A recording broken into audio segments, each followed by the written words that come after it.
Bago tayo magpatuloy sa video ko ngayon ay shoutout muna sa isa nating kababayan na si Jess Mary. Shoutout from Mindanao, Kuya Pinong. Lagi po akong nanonood video ninyo. Salamat kabayan. At ito na nga yung pinakahihintay ng mga naghihintay ng employer papunta dito sa South Korea. Yung mga pumasa na sa APS topic exam. Ito na yung pinakahihintay ninyo ngayong taon. Ito yung unang massive selection ngayong taon na mangyayari.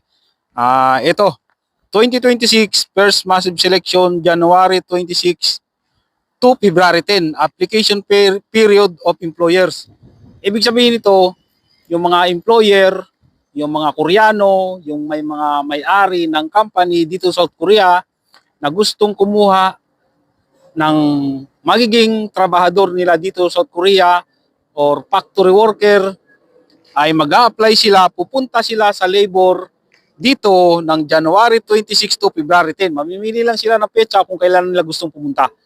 Pupunta sila sa labor, magpapahasa sila ng application, at hindi lahat ng employer o may-ari ng company dito sa South Korea ay naaprubahan ng labor.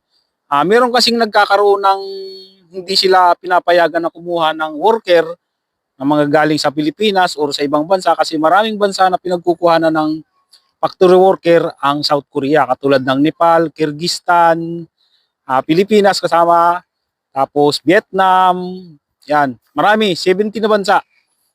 At yung iba, kaya hindi nakakakuha, ay nagkakaroon ng kaso yung mga employer dito. Halimbawa nito, yung palagay nating nahulihan ng TNT sa company nila, siyempre, nagkakaroon sila ng kaso at nagkakaroon sila ng record sa labor dito at yung iba ay hindi nakakakuha ng tao.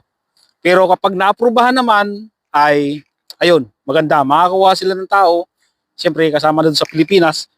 At ito, ang issuance naman ng EPI kung kayo ay na-hired na ng employer dito sa South Korea ay March 10 to March 4 to March 10.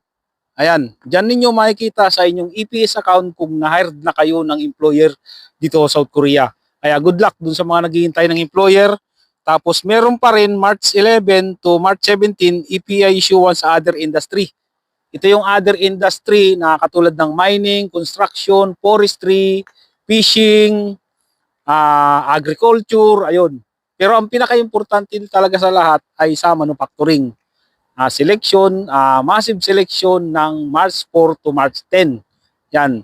Tingnan nyo, abangan nyo. Itong nakaraang linggo lang, first batch ng EPS factory worker na dumating dito sa South Korea sa training center, napansin ko lang na ang daming babae. Makikita nyo sa picture na yan, kung di ako nagkakamali, 17 or 16 na babae, yang nandyan sa picture na dumating sa training center dito sa South Korea.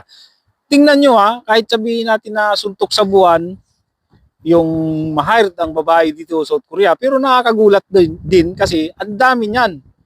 Yung mga babae na na-hired na yan. Kaya doon sa mga babae na naghihintay ng employer, ay wag pa rin kayong mawawalan ng pag-asa. Kasi yan yung katunayan na may pag-asang makarating dito sa South Korea yung mga babae.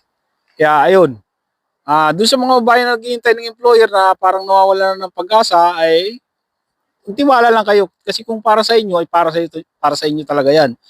Mas maganda niyan habang kayo ay may active EPS account at may active kayong approval sa paghihintay ng employer dito sa South Korea ay maghintay pa rin kayo kasi sayang yung chance. Kasi kung mag-a-apply kayo sa ibang bansa, na-hire kayo sa ibang bansa tapos nalaman ninyo nasa ibang bansa na kayo tapos may active pa kayong approval sa paghihintay ng employer dito sa South Korea at nakita ninyo nagkaroon kayo ng employer, nasili kayo ng employer, ay manghihinayang siyempre kayo. Mahirap din yung ganun pag nasa ibang bansa ka na. Hindi ka na basta-basta makaka-uwi sa Pilipinas para kasi kasuhin yung mga requirements mo papunta dito sa South Korea. Kaya ayun, hanggat may approval ay may pag-asa mga kabayan. Lalong-lalo na sa mga lalaki, wag na wag kayong bibitaw hanggat meron kayong active approval sa paghihintay ng employer. Yun lang yun. Kaya good luck dun sa mga naghihintay ng employer. Medyo matagal-tagal pa kasi March pa naman ang massive selection. Yung bigayan ng EPI ay ngayon pa lang ay dasal-dasal na kayo. Ayun lang ang masasabi ko. Good luck. Basta tiyagaan nyo lang sa paghihintay.